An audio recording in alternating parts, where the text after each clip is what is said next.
Alors là-bas, c'est la mine. Ouais, ouais, Ah. ouais. Et là, c'est la poste. Ah, d'accord. J'y suis déjà allée. T'es déjà venu ici? Elle est déjà venue. Avec l'école peut-être? Ouais, avec l'école. Ah, voilà. Et elle était contente de revenir pour revoir la mine et tout ça. Ah oui. Et après, vous allez être avec mon copain André qui va vous faire visiter La mine. la mine. Elle est peut-être allée visiter quelque chose dans le centre. Ah oui, oui, là, aujourd'hui, il y a une bourse. Ah. Il y a une bourse dans le centre, là. Là. Tu vois? C'est grand. Ouais, c'est immense, hein. Ah ouais.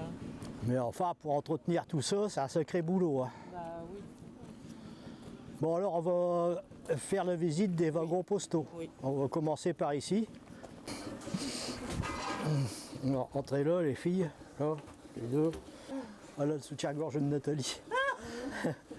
Alors, tu vois, il y a eu 114 véhicules comme celui-ci de construits pour la poste.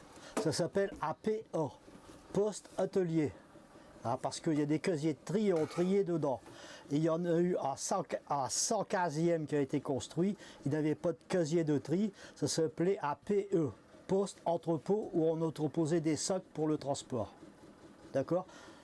Alors, avant les trains postaux, c'était la poste aux chevaux. Le courrier était transporté par des malles-postes. D'accord?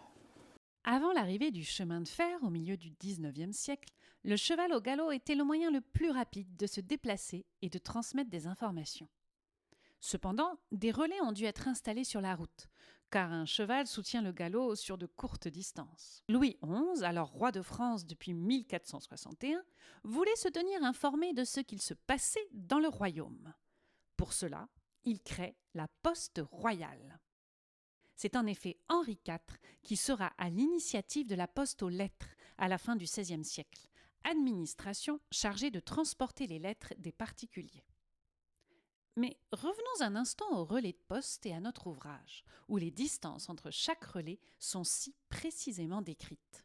En effet, en parcourant un tel livre de poste, nous pouvons constater que les relais furent installés environ toutes les 7 lieues, c'est-à-dire tous les 28 kilomètres, soit environ la distance qu'un cavalier peut parcourir au galop. Hein. Et quand ils arrivaient au relais poste, le postillon, il y avait un corps de chasse et il soufflait dans son corps de chasse. Hein. C'était pour prévenir au relais poste qu'ils arrivaient, donc ils sortaient déjà des chevaux frais pour faire enlever les chevaux qui étaient fatigués, pour accélérer le mouvement. D'accord?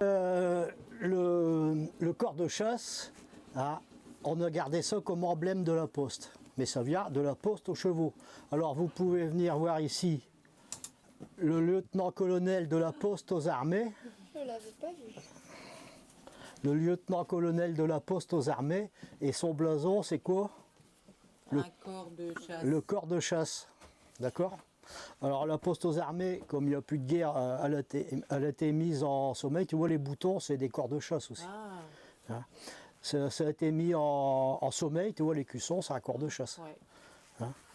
La poste aux armées a été mise en sommeil, hein, et le chef de la poste aux armées nous a donné sa tenue. Alors ici, on va passer dans l'historique un peu des ambulants. Ouais. Avant, je vais vous faire voir les casquettes de la poste qu'on a récupérées et regardez, hein, corps de chasse, corps de chasse, corps de chasse, ça c'est la Belgique. Le corps de chasse en Allemagne, hein, Ah ouais. le corps de chasse en Suède, hein, Ici, là. ça c'est l'île Maurice. Parce que quand on va dans un pays étranger, on prend une casquette de chez nous, tu vois, c'est celle-ci, là, Ah oui, hein, oui, oui. et on essaie de l'échanger contre la casquette du pays. Ah oui, d'accord. D'accord? Hein. Et vous pouvez voir aussi qu'il y avait des facteurs qui avaient des guêtres. Ah. D'accord? Et pourquoi ils avaient des guêtres? Avec les chevaux ou pas? Non. Ouh, ouh. Pour les morsures de chiens et pour les ronces dans les trucs. Ah. D'accord? Ah bah oui. Et quand ma mère est décédée, j'ai retrouvé les guêtres de mon père dans le grenier, donc je les ai mis là et j'ai mis des guêtres de facteur. Ah d'accord. Regardez, et j'ai une collection de plus de 100 sacs postaux du monde entier. Regarde celui-là. Ça, c'est la Corée du Nord, mais celui-là on n'a pas réussi à l'avoir. Parce qu'on a des copains anciens ambulants dans les CTCI.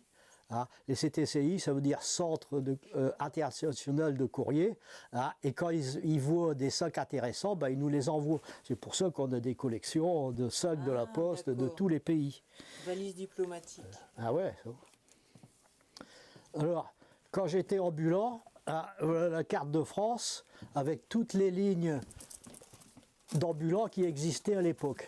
Chaque timbre-date représente une ligne d'ambulant. Moi, j'étais sur Paris à Lille, là, tu vois. Paris à Lille, Paris à Valenciennes, tu vois, c'est pareil. Là. Et cette carte-là a été émise par le CERN, Comité d'entraide du réseau Nord. Ouais. Et elle a été émise en 2 exemplaires différents avec les timbres-dates de l'aller, Paris-Chambéry, Paris à Lille, et aussi avec les timbres-dates du retour, parce que l'aller, on s'appelle Paris à Valenciennes ou Paris à Lille, mais au retour, on s'appelle Lille à Paris ou Valenciennes à Paris. Alors, c'était émis au profit du CERN. Le CERN, Comité d'entraide, c'est là qu'on allait voir quand on se mariait. Pour avoir après, par exemple, j'allais voir, il me fallait un frigo, il me fallait une table, une chambre à coucher. Alors, on faisait faire une facture pro forma, on allait leur porter, puis à la fin du mois, on avait le somme sur mon CCP, et puis après, on remboursait sur 1 an, 2 ans sans intérêt. Et le CERN, par exemple, comme comité d'entraide, il y avait, par exemple, il y a un ambulant qui est décédé, qui habitait à la Martinique. Bah, ils ont rapatrié le corps à la Martinique à leurs frais, tu vois. Ouais. Hein? Voilà. Alors le CERN, bah, il est devenu riche avec la philatélie.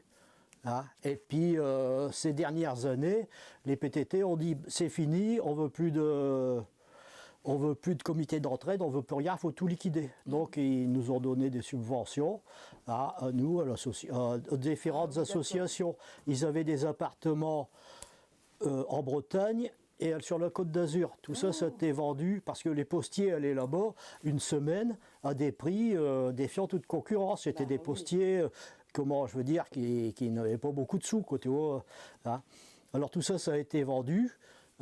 Et puis l'argent, quand les PTT ont voulu les récupérer, ils ont dit non, vous n'aurez rien, vous nous avez supprimé. Donc ils ont tout donné à des associations. Et il restait 135 caisses de documents, d'enveloppes du premier jour, de documents philatéliques comme ça. Il n'y a personne qui en a voulu. Donc ils ont fait venir un camion incinérateur. Ils ont brûlé 350 000 € de documents philatéliques. D'accord ? Nous, on nous appelait les seigneurs de la Poste. Bon, j'ai la caisse. On était les seigneurs de la Poste. Je passe parce que j'ai la caisse. Là, c'est le président. Le chef, on dit toujours mon bon chef. Mon bon chef.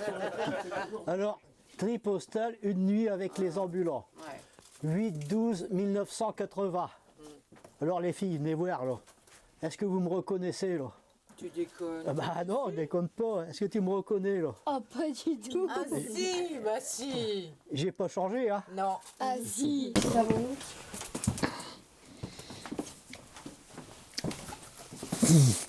Alors ici, voilà. Large, le wagon. Non, non, les autres ils sont encore moins larges. C'est pas large et puis vous êtes nombreux dedans. Sur le train, on était à 90 personnes. Bah voilà. Ici, vous avez une rame automotrice postale. Hein. Et ça servait alors sur Paris, Paris à Lille, Paris à Caen et Paris, je sais plus quoi. Attends. On en avait 6 qui faisaient l'aller-retour en permanence. Hein. Et elle se transportait des structures à roulettes et dessus il y avait des caisses de lettres. Hein. Et les caisses de lettres, ils étaient pré-triés. Ou bien trié pour une grosse ville. Tu sais, comme ça accélérait le courrier. Oui. Par exemple, ça partait de minuit de 10h du soir, de 22h de Paris et de 22h de Lille, ça se croisait. Hein, comme ça, le courrier il était arrivé et Ah puis oui, après on d'accord. pouvait le passer. D'accord. En général, c'était du courrier mécanisable. Le courrier mécanisable, c'est le courrier qui avait Ah oui. des bâtonnets orange ou rose les passer dans la machine pour les passer et- dans la machine. Comme ça, ouais. Ah. Et ces rames automotrices postales, ah, elles transportaient aussi des voyageurs. Ah, Ah, et alors là, on les appelait des Michelines. Alors je vais vous poser une question. Pourquoi on les appelait des Michelines? je sais pas. Ah, parce que la femme du chef de gare, elle s'appelle Micheline? Non? Non, c'est pas ça? Non, parce que le premier qui les a construits, ah, c'est Michelin. Ah, Michelin, Micheline. D'accord. Ah, et les premières, c'était des autorails à pneus sur rail. Et j'ai des photos. J'ai même une maquette. Ah. Maintenant, on va passer au TGV postal. ah, ça c'est autre chose. Hein. On possédait 3 rames de TGV postal qui faisaient uniquement du transport Paris, Lyon, Briançon. D'accord? Uniquement du transport. C'était du courrier qui était tout trié et tout. Hein. Mais il n'y avait pas de tri à l'intérieur. D'accord. Ah. Et ça servait aussi aux pièces jaunes. Ah, Ah, les fameuses pièces jaunes de Bernadette là. de Bernadette Douillet. Vous connaissez? Ouais, bien sûr. Ouais, ouais. Et l'autre jour, il y a quelques années, j'ai entendu Jean-Pierre Pernaut aux infos de 1h que Patrick David Douillet s'était fait prendre en excès de vitesse avec la Porsche des pièces jaunes. Oh, la Porsche des pièces jaunes. Ouais, ouais. Voilà. Alors, ça, c'était supprimé en 2015. Et le responsable des TGV postaux est venu nous voir et il nous a dit, si vous voulez, on vous donne un TGV postal. Tu l'as là? Il est là? Non. Bon. Alors, on a dit, ouais, on voudrait bien, mais il faut 135 mètres de voie. Et on les a pas. Oh mince. Donc, on va en prendre que la moitié. Mais après, le CMCF, les gars du chemin de fer, ils ont dit, vous savez, il y a plein de cuivre, en mois de 2, il va être désossé, parce qu'on est souvent visité. Ah ouais, d'accord. D'accord?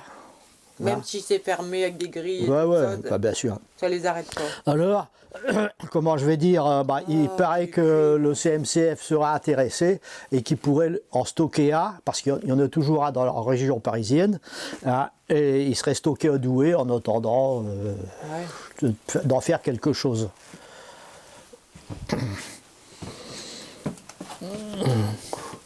Alors chaque ambulant avait une carte, tu vois, carte d'admission dans les bureaux ambulants. Ouais. Ah, avec ça, tu rentrais dans les gares où passait le train postal. Donc. Attention à la marche, ici, on va passer dans un autre wagon.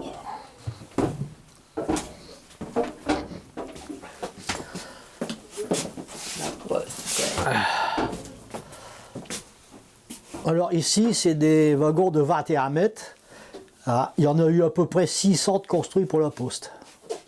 Ils ont été construits entre 1928 et 1936. Et ils ont été en service jusqu'en 1995. C'est du solide. 45 tonnes. Une tôle d'1 millimètre, un espace d'1 millimètre, une tôle de 3 millimètres.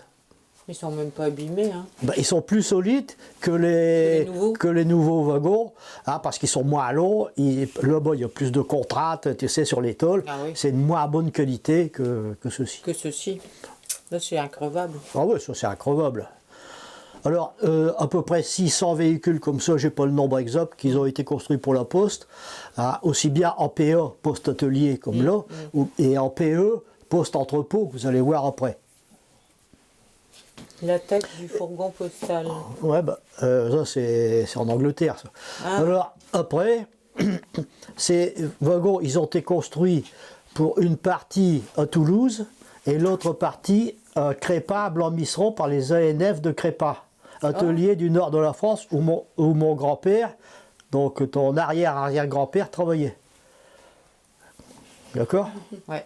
Alors, les ANF de Crépin, après c'est devenu Bombardier, et maintenant ça doit être Alstom, si je ne me trompe pas. Bah oui. Hein? Oui. D'accord? Alors ici, maintenant, dedans, on a reconstitué un atelier de tri. Regarde. Hein? Alors je vais vous expliquer comment le courrier était trié.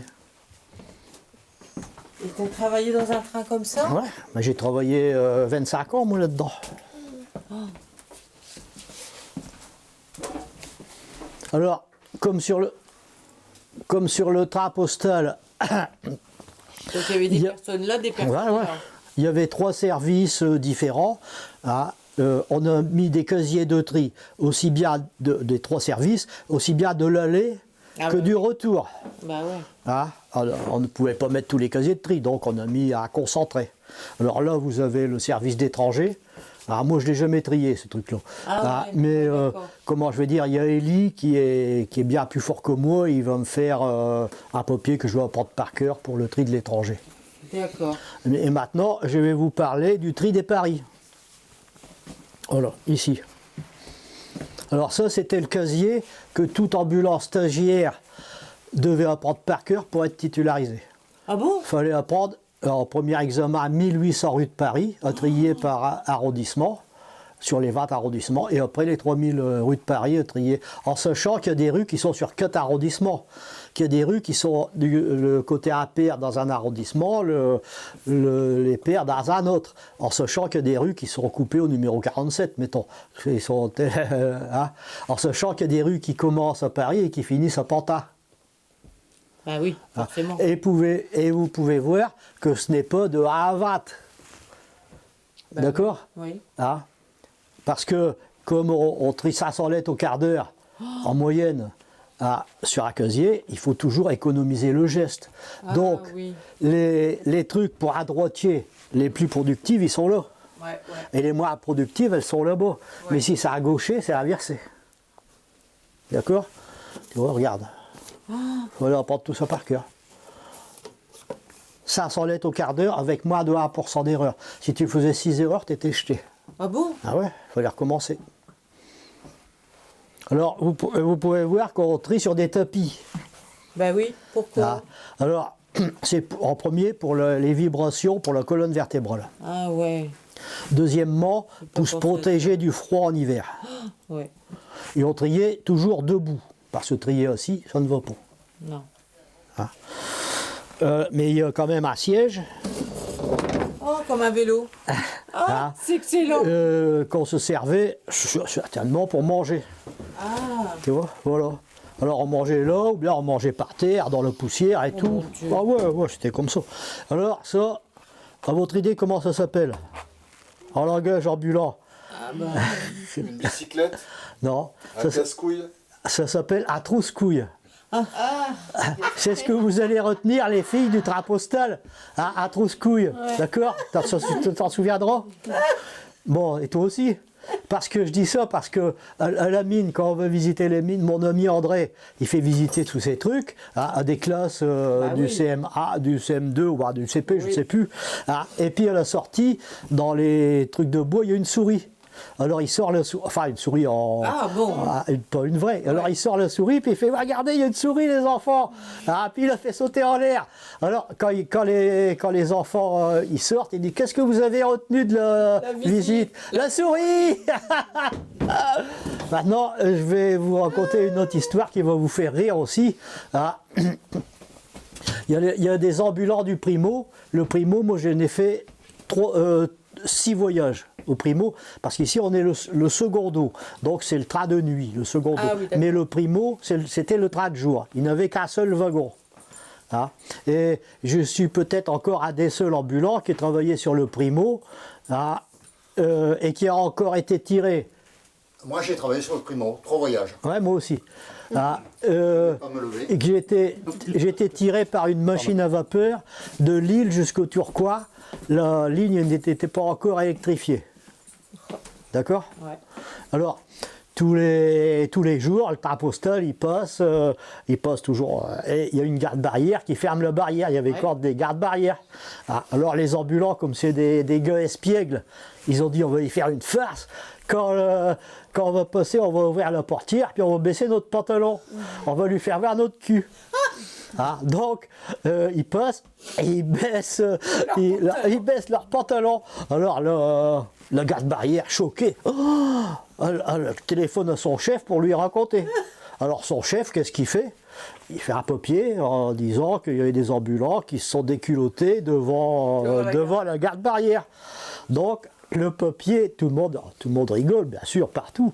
Ah, le papier, parce que telle heure, tel jour, on sait qui c'est.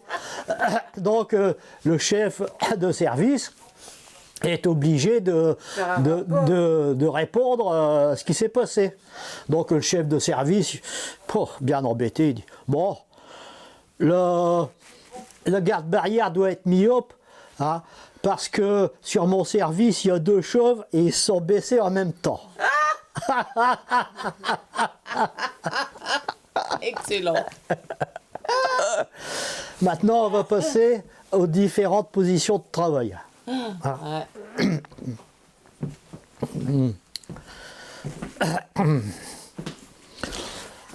La chaise en cuir, c'est du Ouais. cuir. Oh non, c'est du sky, mais attention, c'est costaud. Soulève-le. C'est du fer. Ah oui. Oh non, je peux pas. Je peux même pas la soulever. Vas-y. Bon, bah si, maman, ça va. Ah bah non, c'est tu peux lourd. pas la décoller. La décoller. Ça, c'est- C'est lourd. Ah, t'as vu? Attention, Nénette. Ouais. Sur ton pied, ça va tenir. Alors ici, c'est la position des chargements. Alors, les chargements, c'est les lettres recommandées et les valeurs. Ouais. Ah. Alors les lettres recommandées, elles sont comptées. Et après, on fait une balance. Ah, s'il y a 1533 en entrée, il doit y avoir 1533 en sortie. Ouais. Ah. Et après, il y a les boîtes valeurs. Ah. Avec des Alors trucs ça, c'est les importants. boîtes pour les bijoutiers ou pour la Banque de France. Oh là là. D'accord? Alors, on transportait souvent des boîtes valeurs pour la Banque de France de 15 kilos. C'était 15 kilos d'or. C'était courant, quoi. On n'y faisait même pas attention. Alors ça, c'est les boîtes pour les bijoutiers, c'est des montres, des louis d'or, tout un tas de des trucs de trucs valeur. Alors ça, en précieux, plus, c'est décrit et c'est pesé au gramme près. Bah ouais. Hein. Mais là-dessus, on est tous du personnel assermenté. Donc j'étais 25 ans là-dessus, j'ai jamais vu d'incivilité, ça ne se faisait pas chez nous. Ah ouais. Ah. Mais vous pouviez prendre votre porte-monnaie et le mettre là dans la case, au début du voyage, à la fin du voyage, vous toujours là. repreniez votre porte-monnaie, il n'y a personne qui lui aurait touché. Et ça ne se faisait pas, ça. Hein. Mais seulement, si dans la case, là, vous oubliez votre verre de vin à moitié plat, vous repassez, Il est vide. bah merde, il s'est évaporé, dis donc. Il n'y a plus de pinard. Ou bien si vous oubliez votre canette dans la case, là, Ah ouais. qui est à moitié bu, vous la reprenez, oh bah, Il n'y en a plus. j'ai de l'eau. Bah oui. Eh ouais, bah voilà. Alors après, ici, j'ai une collection de timbres à date et de griffes horizontales. Sur un voyage, on a 2 griffes horizontales et 4 timbres à date différents. Pourquoi 4 timbres à date? Parce qu'à l'aller, on s'appelle Paris à Lille. Ouais. Mais au retour, on s'appelle Lille à Paris. Et comme c'est la nuit, Ah oui, il faut changer la à minuit, c'est un autre jour. Donc on a 4 timbres à date différents et 2 griffes horizontales. Alors, pourquoi 2 griffes horizontales avec Paris à Lille ou Lille à Paris? Parce qu'ici, il passe des milliers de lettres. Ah ouais.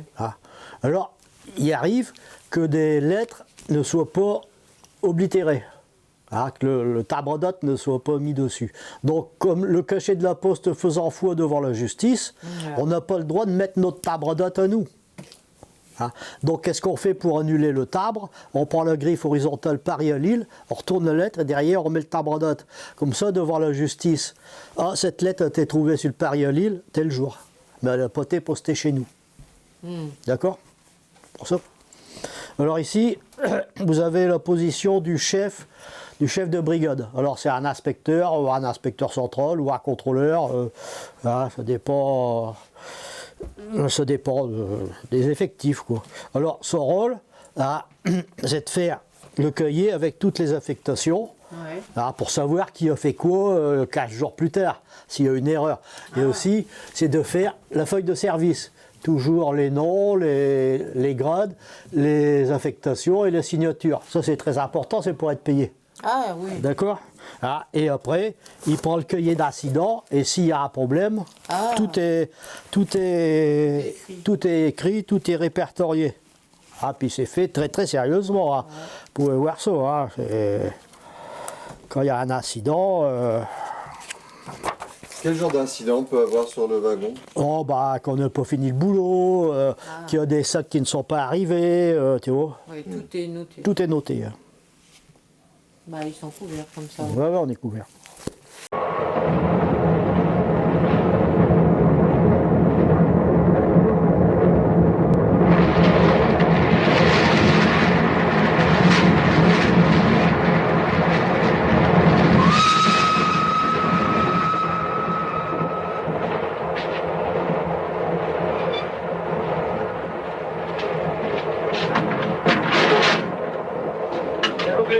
Lyon, Marseille rapide.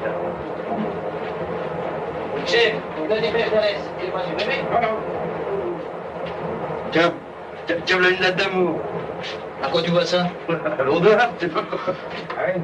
Alors d'après toi, l'amour, ça sent le jambon. Bah oui. Me dis que je te dis une bonne chose, Arthur. T'as pas de raisonnement.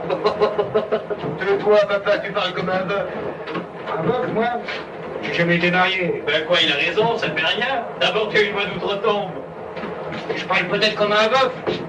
Et vous parlez comme des cocus. Des bêtes, des glorieux, des sur-mesures. Comme des cocus. T'entends ça, dit Jeannot? Oh, moi, tu sais, mon vieux, je suis plutôt le genre, une femme dans sa cœur. Alors, toutes vos histoires de père de famille nombreuse, permettez-moi de sourire un peu.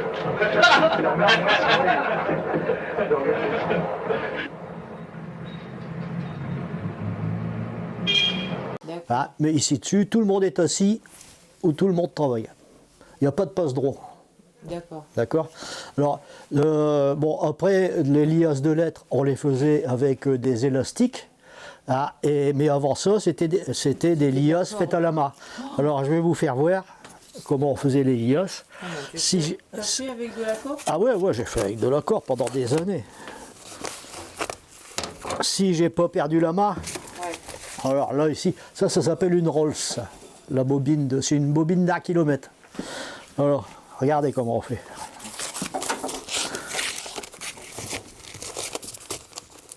On passe en dessous, on le repasse là, et on fait le nœud. Puis après, on casse la ficelle.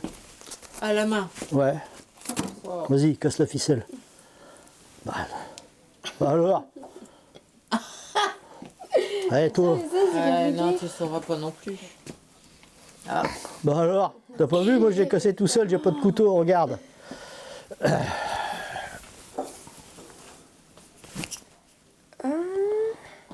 What? T'as compris? Essaye, réessaye. J'ai pas compris. Attends, les scouts, elle, hein. Ouais, bah non. Hein. Non, là. Attends, Même moi, tu vois, j'ai pas pigé. T'as compris, toi? regarde, Théo là. Vas-y.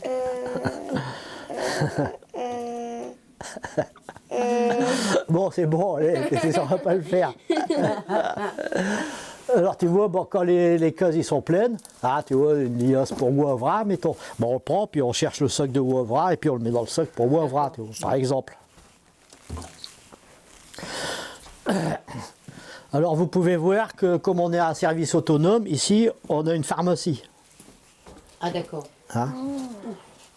Et aussi, on a un brancard qui est là au-dessus et qu'on déplie, hein, parce qu'une fois, il y a quelqu'un qui m'a dit ils étaient bien masses.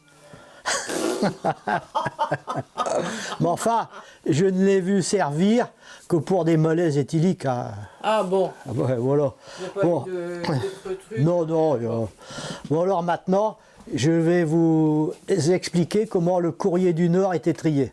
Du Nord, le Pas-de-Calais, c'était pareil. Alors, les sacs à trier, ils sont là sur la plateforme. Alors, on ne les voit pas là, il n'y en a pas, mais ça fait rien. C'était là qu'ils étaient. Donc il y avait un préposé qui allait chercher les sacs. Ouais, et ici, avec sa serpette, il ouvrait le sac. Hop, après, il balançait sur la table d'ouverture. Ouais. Ah. Alors, le préposé chef de l'ouverture, c'est le préposé qui a une bande or, là. Hein. Et première chose qu'il faisait, il cherchait le paquet de chargement pour mettre là-bas, c'est les lettres recommandées et les valeurs. Ah oui. C'est la première chose qu'il faisait pour faire. Après, il regardait s'il y avait des liasses directes. Par exemple, Lille, Roubaix, Tourcoing. Alors, pour savoir si c'est une liasse directe, on prend une liasse, c'est marqué Lille, on la retourne, il y a une autre lettre qui est marquée Lille aussi qui est retournée. Donc, il enseigne directement dans les trucs. Ça fait autant de boulot en moins qu'on a à faire. Ouais. Ah, il y a Lille, Roubaix, Tourcoing, le 62, Lille 800. Ah, alors, il y a un tas de lettres ici. Il y a un autre préposé qui vient chercher les lettres et qui les amène là-bas sur la flosse portière là, et qui les redresse. C'est-à-dire qu'il met toutes les lettres dans le même sens. Parce que du courrier qui est bien redressé va 2 fois plus vite à trier. Alors moi à l'époque j'étais agent trieur. J'allais chercher une bande de lettres là-bas, je l'amenais là et puis je triais sur ce casier-là. Ah, 500 lettres au quart d'heure. Alors là c'est un casier du Nord. Ah. Et le Nord est divisé en 12 secteurs géographiques. Donc je sortais les 12 secteurs géographiques, plus les grosses villes de ces secteurs géographiques. Parce que plus on en sort au premier jet, moins il y en a à faire au deuxième. D'accord? Donc après, il y avait 12 agents trieurs qui revenaient et qui prenaient chaque secteur géographique et qui faisaient une dépêche par bureau distributeur. Comme ça, quand on arrivait à destination, tout le courrier était trié par bureau distributeur. Il n'y avait plus qu'à dispatcher les sacs. Alors une dépêche, c'est un sac avec collier rouge, des lettres recommandées à l'intérieur, et après le courrier de première catégorie. Ah ouais, j'ai une question. Donc quand tu triais le courrier, que tu faisais les sacs, sur le chemin, sur le trajet avec le train, quand tu t'arrêtais, tu déposais ces sacs. Ah, okay. Voilà. On s'arrêtait à Amiens, enfin on s'arrêtait à Arras, donc à Amiens il y avait la Somme, le courrier de la Somme qui descendait, mais il n'était pas trié, c'était le 80 et Amiens. Quand on arrivait au Pas-de-Calais, là tout était trié. Hein. Et le Nord, bien sûr, tout était trié pour le Nord. Alors quand l'ouverture va être terminée, le préposé chef de l'ouverture, il sent que ça va bientôt être la fin, donc il faut redynamiser les troupes. Alors il fait ça.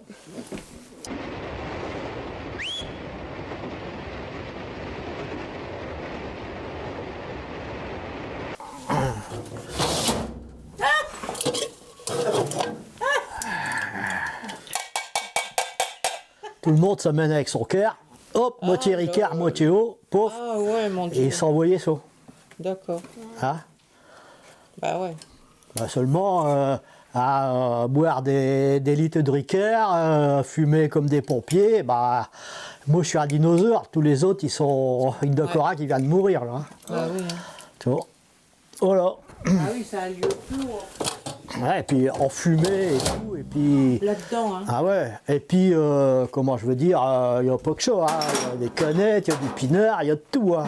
Et alors j'ai une question là, tu sais les courriers des fois, quand on mettait un timbre, on ne mettait pas forcément le timbre adapté au poids. Bah c'est taxé. Mais comment vous le voyez ça? Ah bah, qu'est-ce que je vais dire, dans les bureaux de poste, ils ont l'habitude. Dans les bureaux après. Pas vous dans le train. Non, nous on n'avait pas de timbre T, ça veut dire taxe. Moi quand j'étais à Denain, de 65 à 68, tu te souviens que j'étais au guichet de Denain? Non, non, j'ai fait. Le matin, tout le courrier qui arrivait, on regardait s'il était bien affranchi, et puis avec la main, quand trop lourde, après ils étaient pesés pour voir s'ils faisaient plus de 20 grammes, pour voir s'ils étaient taxés. Et alors 500 lettres, ça correspond à quoi comme paquet? Bon, c'est une bande comme ça. Tu vois à peu près. Une bande comment? Bon, une bande comme ça de petites lettres. Ah ouais. Tu vois à peu près. Alors, en 15 minutes, c'est ça, hein? On a été à service uniquement masculin jusqu'en 1991. Après, c'était... Après, tu as vu le film? Ouais, j'ai vu. Après, à partir de 91, il y a des femmes qui sont venues avec nous uniquement à leur demande. Alors là-dedans, on met 700 sacs. Il y avait des chargeurs, tu vois, ils chargeaient jusqu'au plafond. Et il y avait uniquement la place pour un bonhomme, tu vois, qui n'est pas trop gros, qui passe comme ça. Oh 705. Et sur le train postal du Nord, il y avait 6 wagons de tri comme les deux que vous veniez de voir, là, et puis 7 allèges comme ça, avec 705 par allège. Hein?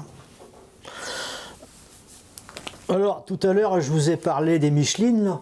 Hein, un pneu sur rail, bah en voilà une. Tu vois? Venez voir, là, un pneu sur rail. Ah oui, tu vois? D'accord. Hein? Et là, il y a la moquette. C'est comme un camion en fait. C'est comme un camion, mais un pneu sur rail, comme ouais, tu vois. c'est rigolo. Ouais. Bah, j'ai jamais vu ça, moi. Ah, les anciens Minitel. Ouais, bah, on les récupère, on ne sait pas ce qu'on va en faire, mais on a on a fait une parenthèse aussi sur Jean Mermoz, l'aviation postale. Ah bah oui. Qui s'est craché à sa 24e traversée dans l'Atlantique Sud avec un Latéco Air, mais c'est pas celui-là, c'est à 4 moteurs. Hein. Voilà. Alors ici vous voyez une pharmacie de secours. Bon. Voilà. Kindoc ils ont essayé de nous piquer, qu'ils ont foutu du mercurochrome partout, mais enfin bon. Ah ouais. Ici vous avez une balance au cas où une boîte valeur, vous savez, pour les bijoutiers serait cassée, donc il faut la repeser au gramme près. Ouais. Ah, et ça, c'est l'éclairage de secours, comme on est sur batterie. Il pouvait arriver qu'on soit en panne, qu'il n'y ait plus d'électricité, donc on fermait tout uniquement avec les chargements, avec des loupiottes comme ça. Ici, il est beau le wagon là. Ici, vous voyez, on a. Mais il l'a mis à l'envers, on dirait. T'as pas un appareil photo qui peut rentrer là-dedans avec lumière, non? Parce que quoique l'intérieur. Attends, l'intérieur c'est comme ça. Hein. Ah ouais, c'est beau. On a racheté ça à Strasbourg. Au musée de la Poste à Strasbourg qui a fermé. Tu vois, l'intérieur c'est ça. Hein. C'est du bois. Tu peux regarder. Magnifique. Ouais. Alors, ici vous avez l'évolution des crochets. Là, les crochets, c'est ce qu'il y a sur les tablettes. Ouais. Hein, pour accrocher les sacs. Ouais. Tu vois, alors après-guerre, tu vois, ils travaillaient avec des trucs comme ça, puis après ça a évolué, tu vois, jusqu'au crochet bouton, tu vois, quand j'étais ambulant. Alors tout à l'heure, je vous ai dit qu'on ouvrait les sacs avec des serpettes. Ah bah c'est ça les serpettes. Tu vois? Ah oui. Moi, tu vois, quand je suis arrivé, c'était des manches comme ça gris. Ah. Avant moi, c'était des manches en bois. Et après, c'est passé aux serpettes sécurisées. Ah bah oui. Hein. Tu vois? Tu peux tuer personne avec ça. Ouais. Et là, chacun avait une passe à sceller avec une motrice. Comme ça, quand on fermait un sac, là, ici, là, une passe à sceller avec des motrices. Comme ça, quand on fermait un sac, tout le monde, il y avait un numéro dessus. Et chacun avait sa motrice, on savait qui est-ce qui avait fermé le sac. D'accord? Ouais. Et quand j'étais à la poste à Donat, il y a une nana qui avait sa motrice dans sa poche, puis que s'en va aux toilettes, puis que sa motrice elle tombe dans les toilettes. Alors elle sort des toilettes. Ah, ma motrice elle est tombée dans les toilettes. Ma motrice.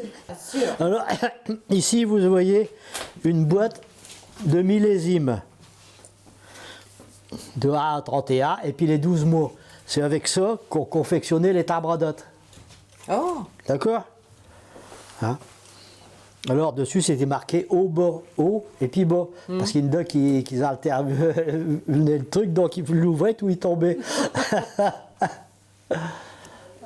Là c'est Nénette, c'est une dame qui s'occupait des ambulants en bout de ligne. Elle a même, en 40, elle a même évacué avec eux. Ah bah. Et vous avez déjà eu des attaques, je vois, l'attaque du Bordeaux 20 000? Bah, je sais pas.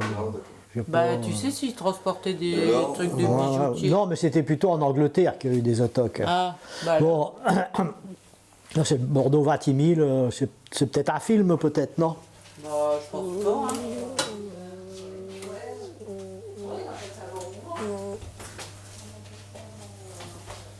Plusieurs milliards de centimes, je sais pas. Bon. C'est les pièces jaunes en fait. Maintenant, on va passer à l'inventeur des ambulants. Ouais. François Donat Bleustein, inspecteur des postes à Strasbourg en 1845. D'accord? Alors vous voyez un inspecteur, on dira un préfet. Hein. Tellement il y a un bel habit. Hein. Il y a un beau costume. Un beau costard, ouais. Alors ici, le premier wagon postal. Paris à Rouen, 1845. Sans chauffage ni sanitaire.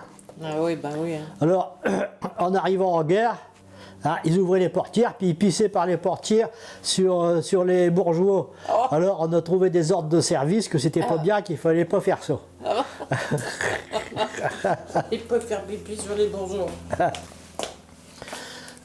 1870, 3 essieux, 7 mètres. Ah oui, d'accord. On a fait un essai aussi avec des bras articulés. Tu vois? Ça sert à quoi? Bah, comme ça, sans arrêter le train, on pouvait déposer un sac ou en prendre un. Ah ouais. Ah, mais nous, on n'a pas continué et les Américains qui ont continué ce système-là. Ah. Alors après, 1900, 14 mètres. Alors les ambulants, de passer de 7 mètres à 14 mètres, ils ont appelé ça le château ambulant. Parce qu'ils avaient de la place. Bah oui. Ah. Mais seulement le château ambulant, il était fait en planche. Donc à l'époque, comme il y a eu beaucoup de déraillements, il y a eu tellement de blessés, d'estropiés, de morts, hein, qu'après la guerre, après la guerre 14, l'administration des postes a dit c'est fini, on ne veut plus de wagons en bois, on veut tout métallique. Ah. Et vous êtes dans les wagons qui sont construits, sortis en 1928-1936, Tout métal. hein, tout métal, et en service jusqu'en 95, je le répète. Hein.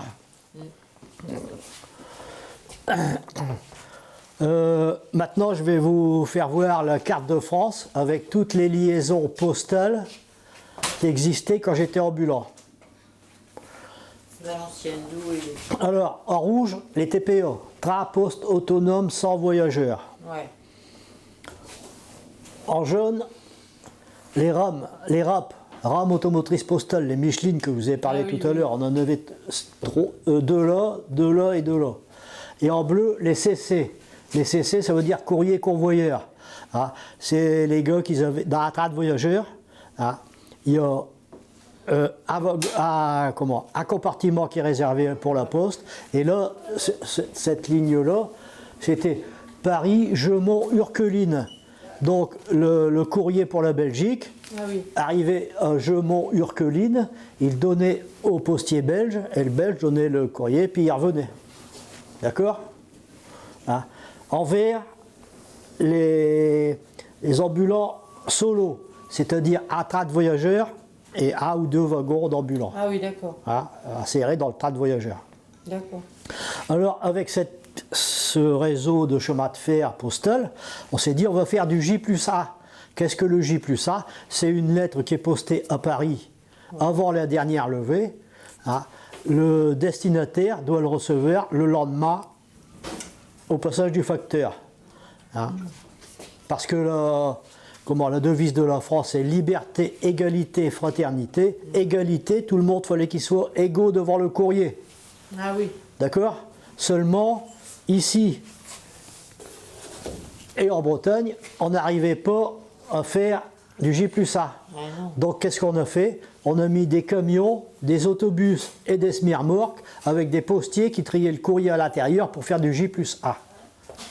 D'accord? Et la dernière ligne, c'est des lignes transversales. Et le dernier qui a été supprimé, c'est le Villefranche de Rouergue à Toulouse, mais c'est relativement récent. Alors, ça c'est le corps qu'utilisait. Voilà, ça c'est le corps de chasse quand ils arrivaient au relais poste. Ouais. D'accord? Alors là, vous voyez une malle-poste. Hein? Et est-ce que vous avez entendu parler du courrier de Lyon? Non, c'est 3 gars qui ont attaqué une malle-poste pour piquer l'argent qu'il y avait dedans. Ah. Hein? Et dedans, il y avait un gars qui s'appelait Le Surc, natif de Douai. Hein? Et on n'a jamais su si c'était lui l'innocent ou il était coupable. Donc, comme on ne faisait pas de détails, les 4 gars, ils ont été guillotinés. Et dedans, il y avait un innocent, donc on suppose que c'est Le Surc. On suppose. Ah ouais, ça rigolait pas à l'époque. Hein. Bon. Alors, ici, vous voyez les ambulants en 1900. Non. Alors il y a toujours un gars en col blanc, c'est le pochot, c'est le chef de train. Ouais. Là vous voyez les ambulants pendant la guerre 14 en tenue militaire. Ah. Hein? Oh, le pochot là. Là. Ah ouais. Bon. Alors maintenant. Et il y a un poêle à bois au milieu. Là. Ah bah ouais, bah à l'époque, bah on était, il y a, en cas où on n'était pas relié à la vapeur, on avait des sacs de charbon de bois, parce qu'il y a des chaudières là-dessus, pour se chauffer. Parce que l'été, il fait 50 degrés là-dessus, Bah, oui. mais l'hiver, on trie avec son manteau. À l'été, les gars, ils traient en slip. Oui, je l'ai vu en caleçon et tout. Ouais. Alors ici, vous avez l'évolution des couleurs. Quand je suis arrivé, c'était le bras PTT. Ouais. Après, c'est passé au jaune jonquille. Mais on a eu aussi quelques couleurs, rouge et gris. Et on en a repas comme ça. C'est beau. Tu vois. Ici, vous avez les conditions de travail. Bah ouais. Voilà, c'était comme ça. Dans la poussière des sacs. Dans la poussière, les sacs, le manque de place, il fallait enjamber, fallait, tu vois. La chaleur ou le froid. La chaleur ou le froid, ouais. Alors, bah, les gars. Ça vibre. Ouais, les gars, ils picolaient. Bah oui. Pour tenir le coup. Hein. Bah oui. Je vous ai parlé des ambulants routiers qui triaient dans des camions, des semi-remorques et des trucs. Ah, ça commence par des camions là-haut. Là. Ouais, des camions là-haut. Le Villefranche-de-Rouë et Erga-Toulouse était supprimé en 92, tu vois. C'est celui-là, je crois. C'est beau des trucs comme ça. Ils sont beaux. Hein. Et celui-là, il était dans la regard, mais je sais que le toit s'est effondré dessus, donc j'ai peu de nouvelles de ce qui est devenu. Après, qu'est-ce que je vous ai pas... Ah, la Maldésade. Est-ce que vous avez déjà entendu parler de la Maldésade? Oui. Alors c'est quoi? Aucune idée. La voiture, non? Non. La Maldésade. C'est le bateau. Elle a été transportée. Les premières Maldésades, elles mettaient 134 heures pour traverser la France. De Calais jusqu'à Marseille. Après, quand il y a eu les trains, 54 heures pour traverser la France, avec une guérite. Hein? Ouais. Alors, il n'y avait pas de télévision à l'époque, donc les gens allaient voir passer le long de la ligne de chemin de fer la Maldésade. Hein? Alors, qu'est-ce que transportait comme courrier ce train? Pour les militaires, non? Non. Ça partait de Calais. Ça partait de le courrier anglais? Le courrier anglais pour les Indes et l'Australie. Ah, et après, c'était Calais, Mont-Cenis et puis Brindisi. D'accord. Ah, dans le talon de la botte de l'Italie, c'est les Pouilles, je crois, là-bas. Hein. Oui. Ah, voilà. Alors, ce train était prioritaire sur tous les autres trains. Hein, parce qu'il fallait que le courrier anglais arrive avant le départ du bateau. D'accord. Hein, et le Foreign Office. Pardon, je passe. Vas-y, Maurice.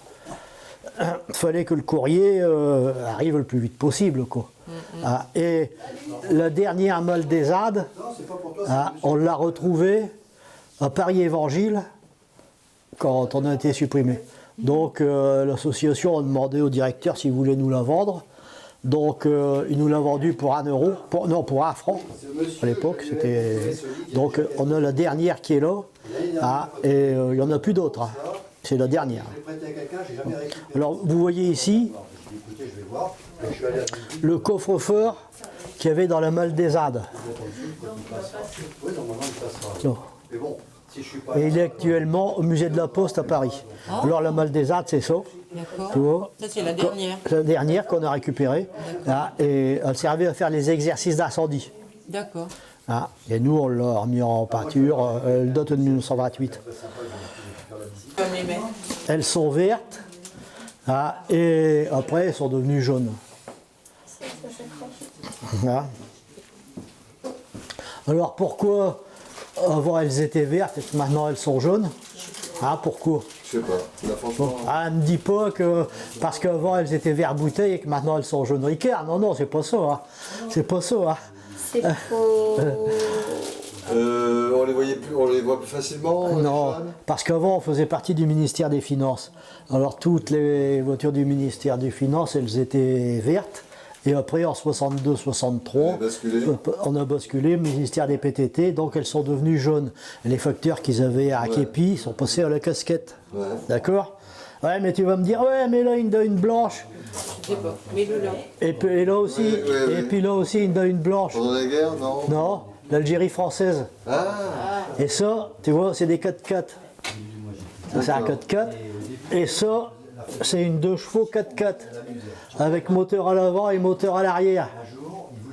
Tu vois, et et le réservoir, le bouchon du réservoir est dans le portière. Là, tu vois.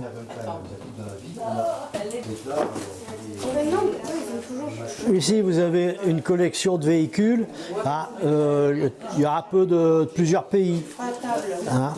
Par exemple, l'Angleterre. Hein. ouais, l'Angleterre, c'est rouge. Mais vous pouvez voir qu'il y a un hélicoptère postal pour l'Angleterre. Parce qu'ils traversent les îles.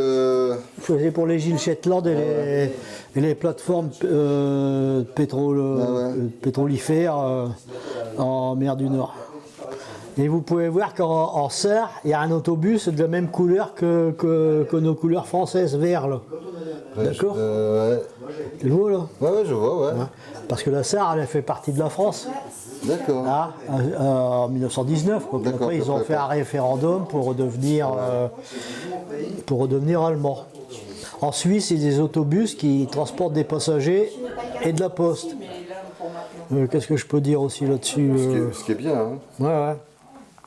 Là-bas, vous voyez les ambulants routiers, Ouais. les petits autobus. Là, puis, Ah, et trier dedans aussi, comme un taillés peu comme le dedans, wagon, ouais. voilà, pour faire du J+A. Oui. Ok. Maintenant, on va passer à la collection de Marcel Boisgontier. Ça, à peu près 500 véhicules postaux du monde entier. Alors ici, vous avez tous les véhicules français. Hein, depuis le Paris à Rouen en 1845 jusqu'au TGV postal qui est le Boquet de Peur.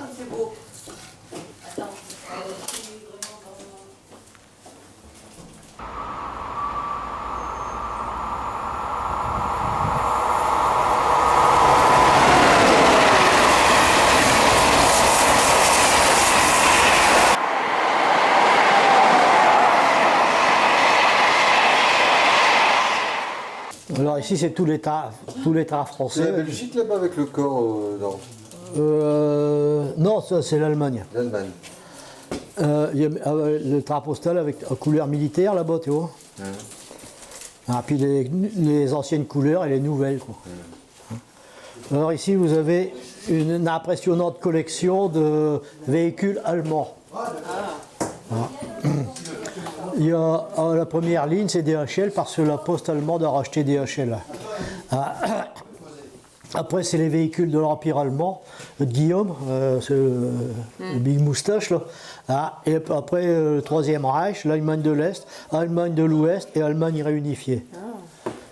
Alors, on a une super collection, tout ça, c'est l'Allemagne. Pourquoi Marcel a réussi à réunir une aussi belle collection? Il était copain avec le directeur technique des chemins de fer allemands.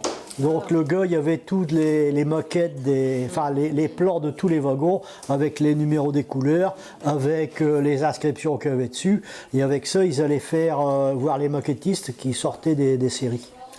Alors son copain, il prenait un wagon pour lui et un wagon pour Marcel. Et Marcel, quand il a fait les 90 pays, qui a acheté tous les wagons postaux, il en prenait un pour lui et un pour son copain. Alors Marcel le voilà, en 1958. Il était courrier convoyeur en Algérie à sa demande, et il a vu le grand Charles dire « Je vous ai compris ». Malheureusement, il est décédé il y a quelques années, là-bas, il est en photo. Ici, vous voyez une fresque qui a été réalisée à Saint-Luc. Là. D'accord. Où Nicolas est enseignant. Tu vois. Ça. Alors ici, vous avez du temps de la poste aux chevaux. Il y a des maquettes. C'est tout petit. C'est tout petit, ouais, tout ça. Et après, quand les chemins de fer commençaient à être construits, on enlevait la diligence et on la mettait sur une plateforme ferroviaire, comme le ferroutage de maintenant. On n'a rien inventé, tu vois. Alors ici, j'ai une collection d'habits de facteurs qui nous ont envoyé il y a des gens qui échangent des habits pour avoir tu vois, des autres tenues des autres pays. Ouais, mais j'ai un regret, quand j'étais en Croatie, là, les habits de facteurs, hein, donc, il y a des gens qui collectionnent les habits de facteurs et qui nous ont envoyé les photos des différentes tenues qu'ils avaient. Là, ici, une collection de boîtes aux lettres de la Poste. Alors comme je dis, j'ai qu'un regret, c'est quand j'étais en Croatie, hein, la guide nous a emmenés dans une rue où il y avait encore une boîte aux lettres empire français. Parce que la Croatie, ça a fait partie de la France en 1804 ou 1805, suite à la bataille d'Austerlitz. La Croatie, la Dalmatie, l'Istrie, bon, ça fait partie de l'Empire napoléonien jusqu'en 1815. Et la boîte aux lettres était toujours là. Et je l'ai pris, et manque de peau, je ne l'ai pas pris en photo. Mince. Ouais. Alors ici, est-ce que ça vous intéresse? Je vous le vends 100 €. Non, pas ouais, alors on dit bon, bah ouais, on va l'acheter. Seulement, il n'y avait pas les boutons. Hein, alors, il fallait trouver des boutons poste et télégraphe d'avant 1914. Parce qu'après, c'est devenu poste, télégraphe et téléphone. Ah, d'accord. D'accord. Alors, dans une réunion de famille, avec Virginie, avec Christelle, avec je dis, bah, je voudrais bien trouver des boutons d'avant 1914, poste et télégraphe. Nathalie, elle me dit comme ça, bon, on va trouver ça sur Internet. Hein. Bon, je dis, ouais, je rigole dans mes moustaches, et je dis, trouver des boutons d'avant 1914, Bon, elle tape sur un ordinateur, elle dit, tiens, dans l'Aisne, il y a un gars qui vend 31 boutons, mais ils ont pris 15 € aux enchères. Poste et télégraphe. Oh, je dis, je les veux. Alors, une minute avant la fin des enchères, elle a mis 1 € de plus. Elle les a eus. Elle les a eus. Donc j'ai récupéré les 31 boutons poste et télégraphe. J'ai pris une bouteille de miroir et je les ai astiqués. Puis Élie a pris une couturière pour mettre les boutons, pour les mettre là. Et pour derrière, tu vois. Oh oui, c'est beau. Comme ça, la tenue est complète. Oh là là. Alors, je vous charge de le trouver. 1934.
Tu vois la machine qui met sur la cheminée, c'est pour accélérer. Ça veut dire qu'on aspire de l'air devant et on le fait.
Le TGV numéro 6941 en provenance de Paris Gare de Lyon va entrer en gare voie C. Éloignez-vous de la bordure du quai, s'il vous plaît.